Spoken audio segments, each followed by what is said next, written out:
I'm the developer of Linguistic Genomics, which was the first platform on which you could determine the intent of communication rather than the literal artifact of communication. But we've also used that technology for a number of other applications in defense and intelligence and finance, and most notably, in the early 2000s, my company was responsible for bringing down what was, at the time, one of the largest tax frauds in U.S. history. We maintained a series of inquiries into every individual, every organization, and every company that is involved in anything that either blurs the line of biological and chemical weapons or crosses that line in any of 168 countries. In 1999, there were 1 million patents digitized by IBM. And those 1 million patents were the first time human innovation had been put into an electronic digital searchable format. We took that information and we did a very simple exercise using our linguistic genomics technology, where I made the horrific assessment that approximately 1/3 of all patents filed in the United States were functional forgeries, meaning that while they had linguistic variations, they actually covered the same subject matter. In 1999, patents on coronavirus started showing up, and thus began the rabbit trail. March 2003, panic grips Hong Kong as a deadly new virus sweeps through the city. In 2003, the Center for Disease Control saw the possibility of a gold strike, and that was the coronavirus outbreak that happened in Asia. They saw that a virus they knew could be easily manipulated was something that was very valuable, and in 2003 they sought to patent it. And they made sure that they controlled the proprietary rights to the disease, to the virus, and to its detection, and all of the measurement of it. We know that Anthony Fauci, that Ralph Baric, that the Center for Disease Control, and the laundry list of people who wanted to take credit for inventing coronavirus were at the hub of this story. From 2003 to 2018, they controlled 100% of the cash flow that built the empire around the industrial complex of coronavirus. The World Health Organization has officially named the novel coronavirus the novel coronavirus outbreak. The World Health Organization is a pandemic, an international public health emergency.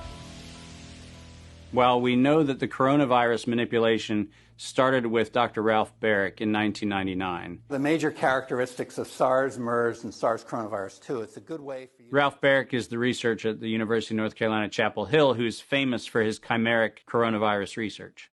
In 2002, there was a recognition that the coronavirus was seen as an exploitable mechanism for both good and ill. On April the 25th, 2003, the U.S. Center for Disease Control filed a patent on the coronavirus transmitted to humans. Under 35 U.S. Code Section 101, nature is prohibited from being patented. Either SARS coronavirus was manufactured, therefore making a patent on it legal, or it was natural, therefore making a patent on it illegal. If it was manufactured, it was a violation of biological and chemical weapons, treaties, and laws. If it was natural, filing a patent on it was illegal. In either outcome, both are illegal. In the spring of 2007, the CDC filed a petition with the Patent Office to keep their application confidential and private. They actually filed patents on not only the virus, but they also filed patents on its detection and a kit to measure it. Because of that CDC patent, they had the ability to control who was authorized and who was not authorized to make independent inquiries into coronavirus. You cannot look at the virus, you cannot measure it, you cannot develop a test kit for it. And by ultimately receiving the patents that constrained anyone from using it, they had the means, they had the motive, and most of all, they had the monetary gain from turning coronavirus from a pathogen to profit. Developing and owning a coronavirus vaccine has become a biotech arms race with political overtones. This vaccine gold rush is starting to bother me. Gold rush. Let's keep that in mind. And so somewhere between 2012 and 2013, something happened. The federal funding for research that was feeding into places like Harvard, Emory, University of North Carolina, Chapel Hill, that funding suddenly became impaired by something that happened at the NIH, where the NIH got this little tiny moment of clarity and said, I think something we're doing is wrong. And in 2013, the NIH said, gain-of-function research on coronavirus should be suspended. The National Institutes of Health had a moral and social and potentially legal reason to object to research.